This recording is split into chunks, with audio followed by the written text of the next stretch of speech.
Use. Counsel, you received all the discovery. Did you review it with your client? Yes, Judge. Court will find that the state is in compliance with discovery. Ms. Muniz, I'm showing you what's entitled Application for Deferred Adjudication or Community Supervision. Did you review that with your attorney? Did you understand it? Did you sign it? Yes, ma'am. Did you understand you're charged with tampering with the government record or license or seal? That's a third-degree felony. Range of punishment is anywhere from 2 to 10 years in prison and up to $10,000 fine. Yes, ma'am. Did you understand that the court would grant your application for deferred adjudication? If for any reason your deferred adjudication were revoked, the court could find you guilty and sentence you up to 10 years in prison and up to a $10,000 fine. Yes, ma'am. Counsel, has your client been able to provide you with any defenses? Yes, Judge. Do you believe she has a rational as well as a factual understanding of the charges against her? She does. Do you believe she's currently competent and was legally sane at the time of the offense? I do. Okay. According to the plea, there's a $1,500 fine. State recommends deferred adjudication. They will take in consideration 2023 CR 2907. County Court cause numbers 667-964, 685-144, and 70047. Did you understand that to be the plea? Yes, ma'am. Defense? Yes, Judge. State? Yes, Judge. Next, I'm showing you outside the plea bargain agreement. There is a request that your deferred adjudication be for a term of 4 years. There'll be a TAP evaluation and 150 hours of community service restitution. Did you understand those are recommendations from the state and the court does not have to follow those recommendations? Yes. Then to the offenses charged, how do you plead? Guilty, not guilty, or no contest? No contest. State, any evidence? The state offers states exhibit 1 and all attached. No objection. All right, reviewing states exhibits 1 and attachments, the court will find there is sufficient evidence to find you guilty. The court will defer finding of guilt as you've applied for deferred adjudication. Is there anything you would like to say on behalf of your client? Judge, at this point, my client wishes to waive the PSI due to TAP eval as a part of her deferred adjudication probation, and then go ahead and go along with the rest of the plea bargain agreement. All right, is there anything you wish to say? No. All right, do you have any children? Yes, ma'am. What are their ages and how many do you have? I have one. She's gonna be 7 on Wednesdays. And where is she now? She's with my brother-in-law. All right, so you don't have custody of her. I do have custody, but she's with the right now. All right, if you drug tested today, what are the results going to be? And before you answer, note that you will give me a drug test today. Okay. So what are the results going to be? Real quick, Dirty for what? weed. And what else? That's it. All right, well, we're going to check on that. Can I get a UA? And we'll come back. And so that will be done today. So do you still wish to stick with just weed? Yeah. Okay, all right, we'll come back. Many unbearable hours later. All right, we're back on the record in 2023 CR 2906, State of Texas versus Summer Muniz. All right, so what did you test positive for? And you want to go back to I only use marijuana with me? No. I can order her marijuana and I'm sorry. Can you speak up and could you uncross your arms? You're not a little girl. We're not in a classroom. You are in a felony court where you could potentially go to prison. So, what are you been using? meth and marijuana. When's the last time you used meth? Maybe like 2 days ago. No, it's more than 2 days ago. How often are you using? I just got out of jail, so I haven't been using that often. I mean, you could almost feel Judge Boyd's blood pressure rising as this defendant tries to play games with the court. And here's the kicker. She's not even just being rude. She's facing a charge for tampering with government records. That's not some slap on the wrist misdemeanor. Under federal law, this carries up to 10 years in prison and a fine that could be up to $10,000. So while she's crossing her arms and pouting like this middle school detention, she's actually sitting on charges that could wreck her entire life. Then Judge Boyd throws her a curveball and tells her to take this drug test. She even asks if she'd come up clean, and she shrugs it off, basically saying that only marijuana would show up. But when the Studio microphone VO insert number 1 after 128. Now pause right there. This is where the case gets serious. A third-degree felony is no joke. We're talking 2 to 10 years in prison, plus heavy fines. And notice how calm the judge sounds. That's the dangerous part. When a judge is calm, they're calculating. This isn't TV drama. This is real life. Your freedom is on the line territory. Test came back, forget marijuana, she's also on meth too. And suddenly her casual smirk looks more like a confusion in real time. She just flat out admits that she used meth 2 days ago and that's somehow supposed to make it better. While the judge is staring at her like she's writing her own sentencing memo. And the part that really stings the most is that this lady's got a 7-year-old kid at home while she's out here stacking felonies and flunking drug tests. It's not even just reckless, it's just self-destruction on display in a courtroom that's giving her every chance to stop digging. Judges don't just punish behavior, they size up responsibility, and right now, Judge Boyd is seeing someone who can't even prioritize her own child. That's the kind of detail that can swing a sentence from minimum to maximum, and she's handing it to her on a silver platter. Well, I mean, you went straight from jail to use meth. Don't give me attitude. I'm not.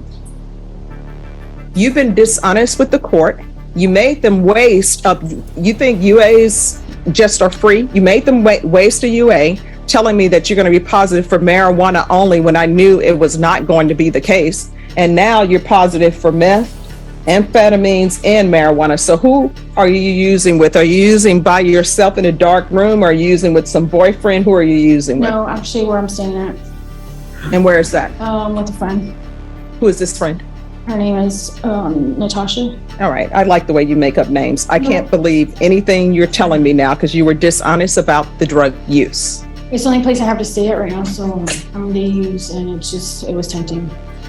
Yeah. All right. So, I'm going to want a TAP evaluation ASAP, please. Are you employed? No, So how are you supporting yourself? I'm not. So who's supporting you? Nobody. Well, what are you eating other than drugs? I have food stamps. I'm sorry, what? I have food stamps. Who's giving you food stamps? You don't have your child with you. Those food stamps are for your child. Yes, ma'am. I just recently applied and I got approved for emergency food stamps. I cannot understand a word I you're saying. applied and I got approved for emergency food stamps.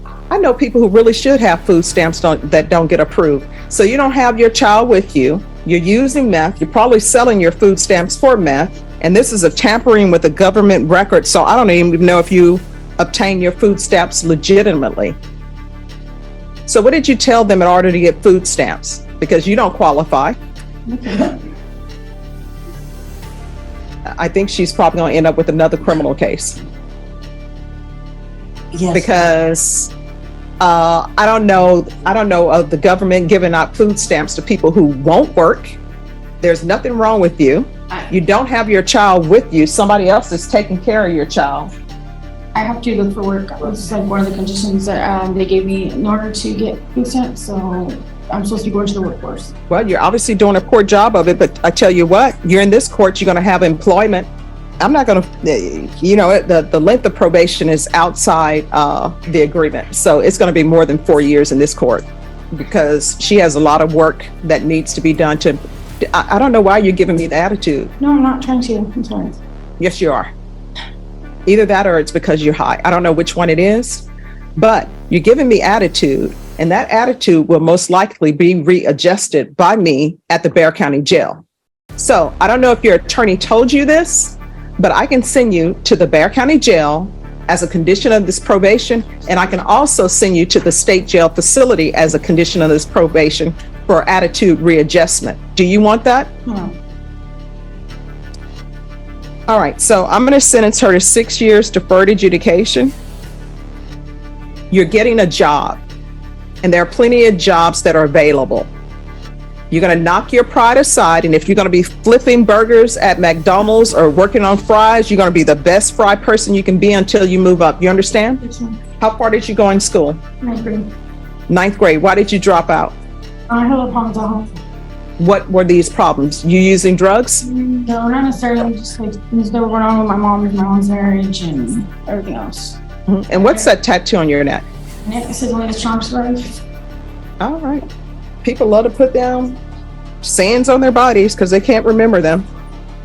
All right, it's going to be a $1,500 fine probated. Proof of employment.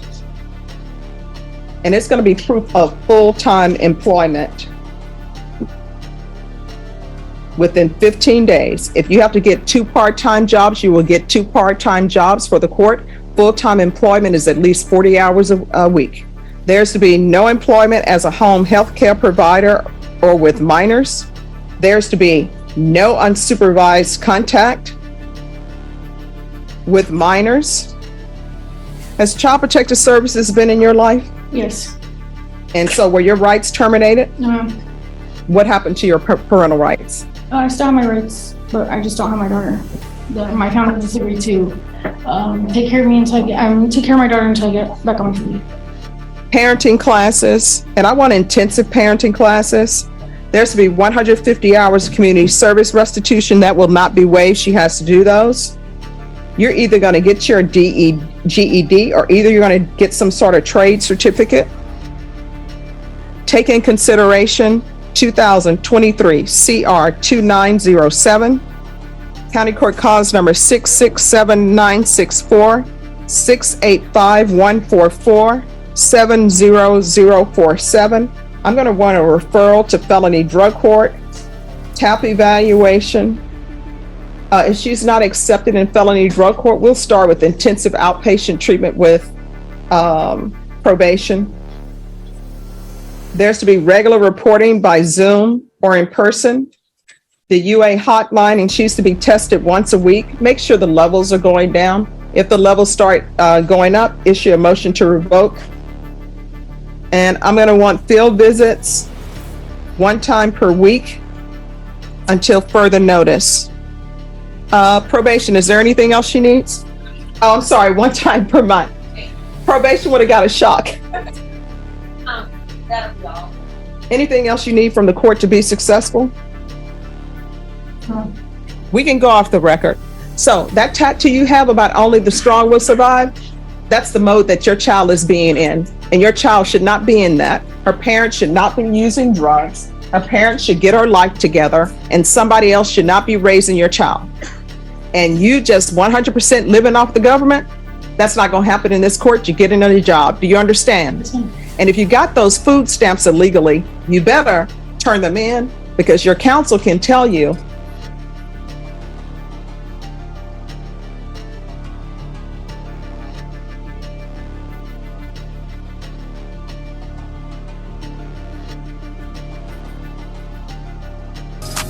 Man, this whole thing was honestly just a train wreck dressed up as a court hearing. And the wild part is how she thought that she could outsmart the system while being completely dishonest at every single turn. I mean, she's not employed, she's living off food stamps that are supposed to be feeding her child, and from the way that things look, she's probably flipping them for meth instead of meals. The court doesn't just see this as bad parenting, it sees it as fraud. And yes, people have actually been prosecuted for misusing benefits like this. Meanwhile, her defense attorney looks like she just stumbled up from happy hour and barely holding it together, while Judge Boyd is completely running this courtroom like a comedy roast. And when she dropped, "What are you eating other than drugs?" I nearly lost it, because that's brutally honest, just up as a punchline. And the cherry on top here, when Judge Boyd told her that she'll be getting a job and just straight up suggesting that she's gonna be flipping burgers or bagging fries at McDonald's. I mean, that was cold, but completely fair, considering that she hasn't worked a day in who knows how long. And on top of that, the judge ordered her to take parenting classes and for her to get her GED, because right now, she's failing both school and motherhood. Cases like this drag down the system because resources like that should be protecting kids and families who end up just wasting it on people like this playing games. I mean, it makes you wonder, should judges be harsher in cases like this? Or is humiliation from the bench punishment enough? But thanks for watching. Make sure to like, comment, and subscribe. And I'm gonna catch you guys all in the next one.